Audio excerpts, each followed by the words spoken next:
Olá, sejam bem-vindos e bem-vindas ao Beer Summit Cast, o seu podcast cervejeiro. Hoje estamos aqui com a maravilhosa Gabriela Miller. Muito obrigada pela sua presença, Gabriela. Eu já vou te pedir então para você contar para os nossos videocasters qual que é a sua formação e o que te levou a trabalhar com leveduras. Então, muito obrigada pelo convite. É uma alegria poder estar aqui compartilhando esse momento. Então, eu sou formada em farmácia bioquímica. Entretanto, eu nunca exerci a profissão, porque o que me levou a trabalhar com leveduras foi o amor que eu tive por esses micro-organismos logo no início da graduação. Então, comecei a trabalhar com bactérias e leveduras em projetos de iniciação científica e percebi que aquele mundo microscópico era o meu mundo. E aí depois eu fiz mestrado, doutorado. Durante o doutorado eu iniciei a produção de cerveja em casa. Foi quando eu comecei a estudar mais sobre leveduras de cerveja. Eu trabalhava com etanol combustível, também com fermentações alcoólicas, mas para a produção de etanol combustível. Tá. E aí nesse momento eu percebi que existia um mundo gigantesco da cerveja que no Brasil estava começando lá em meados de 2011, por aí. E, dessa forma, eu ingressei no mundo da cerveja, das leveduras propriamente ditas, e depois me especializei um pouco mais, finalizando o pós-doutorado. Como que você se especializa ainda mais, né, doutora? Então...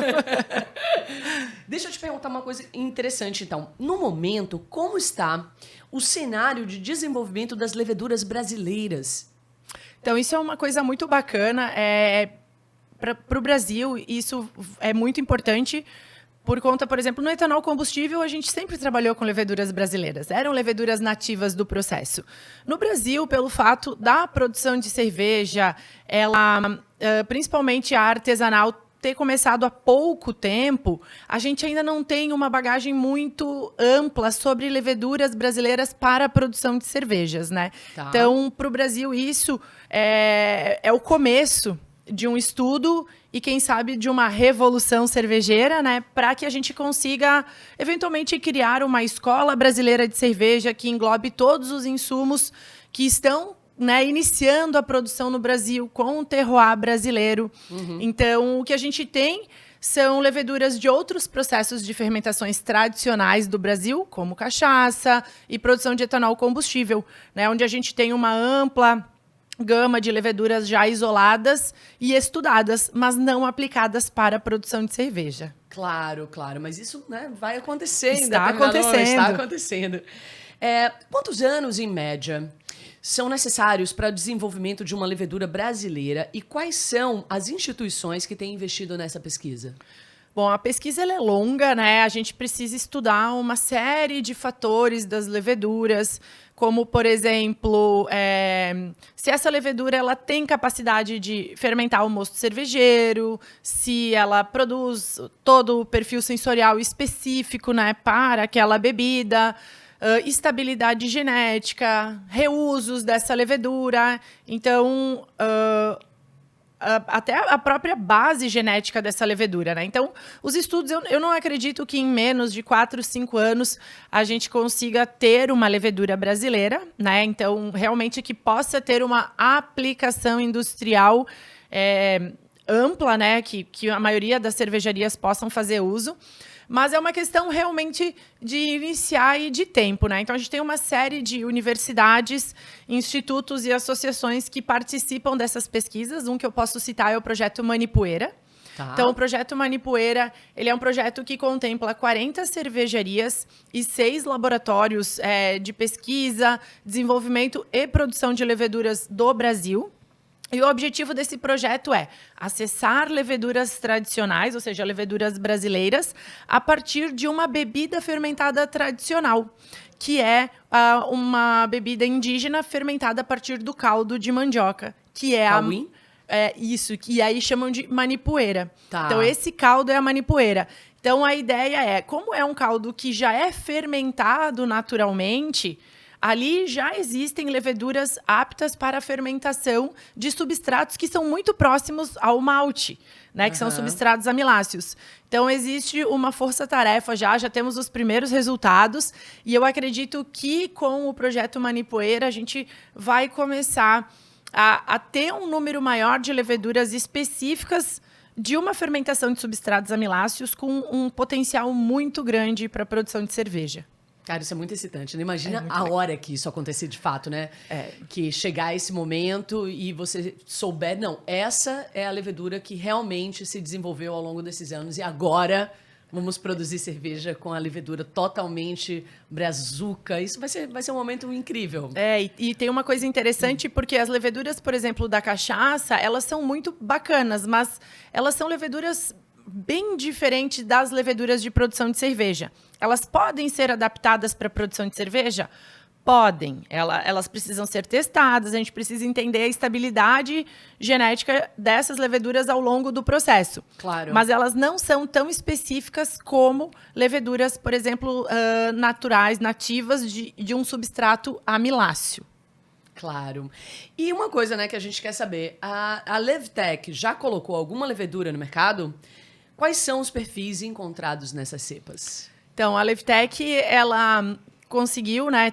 A gente desenvolveu leveduras brasileiras que não são dos gêneros Saccharomyces e da espécie Cerevisiae. Então, aqui só para os nossos ouvintes, para a gente entender quais são as leveduras brasileiras que a gente pode trabalhar, né? Tá. A gente busca Saccharomyces cerevisiae, que são as leveduras ales. Então, que são leveduras mais próximas ao que a gente encontra tradicionalmente no mercado.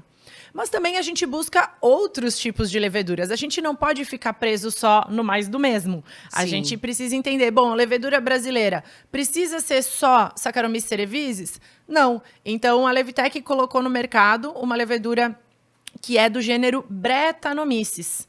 Então, é uma levedura considerada não convencional. Então, a gente conseguiu isolar a partir de um pomar de acerola, no trabalho de TCC de um aluno. Então, a gente isolou 3 tipos de Brettanomyces bruxelensis diferentes, 3 indivíduos, cada uma com um perfil sensorial diferente, uma característica diferente, e juntamos todas. E há cerca de 4 anos a gente oferece no mercado esse blend de Brettanomyces brasileiras. Qual que é a diferença? É a velocidade de fermentação. Então, enquanto as Brettanomyces isoladas fora do Brasil, elas têm um longo tempo para conseguir expressar o perfil sensorial, as Brettanomyces brasileiras, em questão de 3, 4 meses, já bretaram o mosto. Então, Uau. por exemplo, já deixaram o mosto com o perfil sensorial daquela levedura. E, além disso, elas puxam mais para um floral, para um frutado, abacaxi, bem intenso, não tanto para o couro, notas animalescas, Funk, né? o funk tão selvagem. Então, ela fica equilibrada, ela tem bastante aroma de animalesco, né? O aroma, mas quando tu coloca na boca é um frutadão, ácido, é bem bacana. Pode citar uma cervejaria que já está usando, assim, para quem quiser, né? Eu acho Sim. que agora ficou todo mundo super curioso, né? A gente tem um parceiro aqui em Florianópolis, que é o Coisa Linda. Então, 100% da produção do Coisa Linda é feita com Brettanomyces brasileiras e também com Saccharomyces cerevisiae brasileiras, que a gente também está desenvolvendo. Algumas cervejarias já têm, por exemplo, uma parceria entre a Manube e a Beta Hops, lá de São Paulo. Eles desenvolveram a Terra Brasilis, que é uma Double IPA, que ganhou medalha de ouro no concurso, no Brasil Beer Cup 2022, Tá. né, produzindo uma Double IPA com Saccharomyces cerevisiae brasileiras, que a gente chamou de Li 53. Uau. Então, isso é bem legal. Projeto pioneiro. Super pioneiro, porque foi a primeira cerveja do estilo IPA feita com levedura realmente isolada no Brasil e desenvolvida. Então, assim, a gente tem essas Saccharomyces cerevisiae também, mas elas ainda estão em fase de teste. E o que a gente faz? Conversa com as cervejarias que têm interesse de testar, envia as leveduras e recebe depois o feedback da cerveja, degusta a cerveja, para entender o que a gente pode melhorar e qual o melhor estilo que essas leveduras podem ser aplicadas, né? Que Então, demais, bem bacana. que demais, meu. Eu tô ouvindo você falar aqui e eu começo a viajar, assim, poxa, imagina, num futuro próximo. É. Na próxima década, assim, a gente já tem várias cervejas 100% brasileiras, né? Com maltes, lúpulos, leveduras, 100% brazuca. E aí, acho que a gente caminha em passos rápidos agora Sim. com o desenvolvimento do lúpulo também, com o desenvolvimento das leveduras. Então, acho que realmente, na próxima década, quem sabe nasça a escola brasileira. Doutora, como se deu na história da humanidade, já que a gente está falando disso, a domesticação de cepas de leveduras? Essa é uma pergunta muito legal, porque a gente vai puxar um outro conceito. O que a gente imagina de uma levedura brasileira? Ou o que a gente quer? Nem sempre o que a gente quer pode ser o que a gente vai conseguir, né? Então, as leveduras tradicionalmente aplicadas para a produção de cerveja, elas passaram por um longo processo de domesticação. Um exemplo, existe uma cervejaria que opera há 1000 anos. A gente conhece a levedura há 180 anos. Sim. Então, o que ela fez nesses séculos todos? Ela usou a levedura de forma empírica, sem o conhecimento da levedura propriamente dita. Do ponto de vista microbiológico. Microbiológico, bioquímico, fisiológico. Eles não sabiam que era um micro-organismo. Eles achavam que era um processo de oxidação do mosto, um processo espontâneo, mas ninguém sabia que era um organismo vivo que fazia essa conversão bioquímica do substrato em álcool. Então, o que aconteceu? O homem, ao utilizar essas leveduras durante séculos, selecionou leveduras que trouxessem um perfil sensorial agradável para ele, selecionou leveduras que tivessem uma boa atenuação do mosto, que secassem bem aquele mosto, consumisse os açúcares, não produzisse off-flavors. O que são off-flavors? Aqueles sabores indesejáveis. O principal deles, os compostos fenólicos. Então, ninguém quer tomar uma Pilsen com um perfil de cravo, band-aid, medicinal, né? Então, Claro. Isso foi uma ação do homem.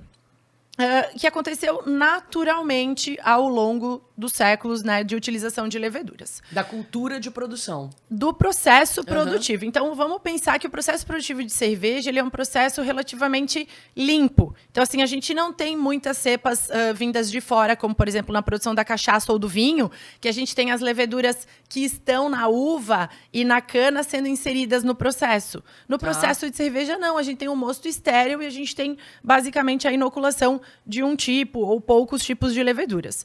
Quando a gente pensa, né, nessa domesticação, fazendo um paralelo com as leveduras brasileiras, a gente tem que entender que, num primeiro momento, nós não teremos leveduras domesticadas.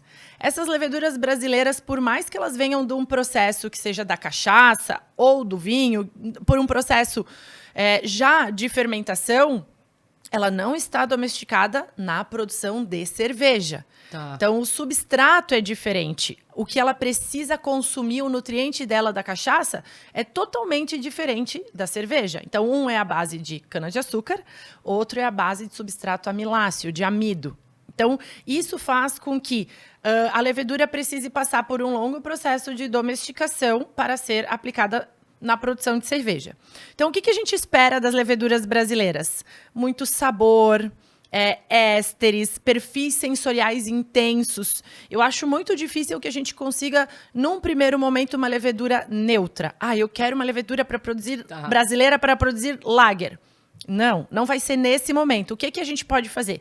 Pegar 2 tipos de leveduras diferentes e aí ir para o laboratório e trabalhar a genética delas para que a gente consiga melhorar as leveduras brasileiras que a gente isolar. E aí nós estamos falando de um tempo adicional, né? Pesquisas, recursos, né, de inovação. Então, é bem importante que as pessoas não criem muitas expectativas dizendo eu vou encontrar uma levedura brasileira para fazer uma fermentação lager. Não num primeiro momento, dificilmente isolada da natureza. Porque as leveduras da natureza têm esse perfil sensorial, muitas vezes produzindo fenólicos, que podem ser desde cravo, spice, fumo, picante, em alta, baixa ou média intensidade, e frutado, né? Então, diferentes sabores. E é isso que é interessante, né? Então, a gente consegue ter uma opção maior para incrementar e gerar camadas de sabor nas cervejas. Uau, doutora, você é muito eloquente. Que bacana. Então, na sua experiência, como você enxerga o futuro das leveduras brasileiras no mercado mundial a longo prazo? Você acha que vai ser, por exemplo, como a gente hoje né? A gente vive essa realidade hoje, né? A gente está sempre procurando uma cepa de levedura belga, por exemplo, né? Para fazer uma cerveja que seja mais esterificada. Você acha que vai acontecer isso no futuro? Em algum momento, alguém lá... deixa eu chutar aqui, sei lá... em Connecticut, Então. vai pensar, poxa, eu vou buscar uma levedura do Brasil que tem esse perfil, tarará. Então, a longo prazo, você imagina que isso é possível? Eu acho que sim, eu imagino que sim. E vai depender muito do trabalho que a gente desenvolver aqui dentro. Eu acho que a gente precisa criar o desejo. Tá. Mostrar a qualidade dos nossos produtos. Então, por exemplo, isso vai acontecer com o lúpulo, com certeza, talvez mais rápido do que com a levedura, porque o lúpulo vai trazer esse terroir brasileiro. Então, se a gente conseguir aprimorar, né, a questão do plantio e processamento de lúpulo, vai acontecer mais rápido. Mas eu acho que é como eu falei, a gente precisa amadurecer o nosso mercado e dizer, esse aqui é o nosso produto com levedura brasileira. Eu tenho essa característica porque só essa levedura confere. E aí, mostrar isso para o mundo e criar esse desejo do pessoal lá fora, né, buscar leveduras brasileiras. Que é mais ou menos o que já aconteceu com a Catarina Sour. Verdade. Então, a gente criou a Catarina Sour, ela foi construída aqui. As pessoas de fora vieram para cá, se encantaram, porque é maravilhosa, né? Não tem como não gostar. E a gente criou um desejo. Hoje, né, nos concursos norte-americanos, sempre tem uma Catarina Sour no pódio, que os americanos produzem.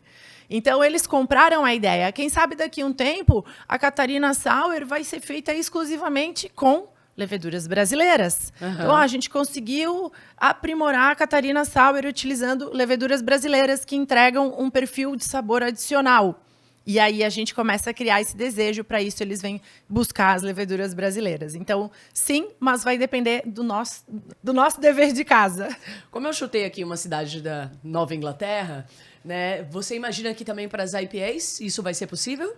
Eu acho que é um pouco mais complicado. Porque a gente busca, né, um perfil frutado nas American IPAs. Então, será que, assim, a longo prazo, alguém lá em Connecticut, Rhode Island, né? Eu acho que sim. vai querer, né? Eu acho que é possível, sim. Dependendo do que a gente conseguir das leveduras, eu acredito que vai acontecer essa troca, né, mais frequente entre os países, entre os continentes, né, para que a gente consiga também levar esse perfil, né, frutado brasileiro para outros locais.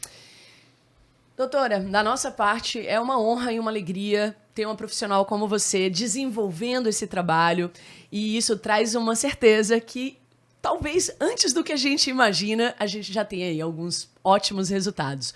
Muito obrigada pela sua presença, você é uma simpatia e foi muito legal o nosso papo. Eu que agradeço e nos vemos por aí nos festivais de cerveja, né? Com certeza. Obrigadão. Beer Summit Cast, o seu podcast cervejeiro.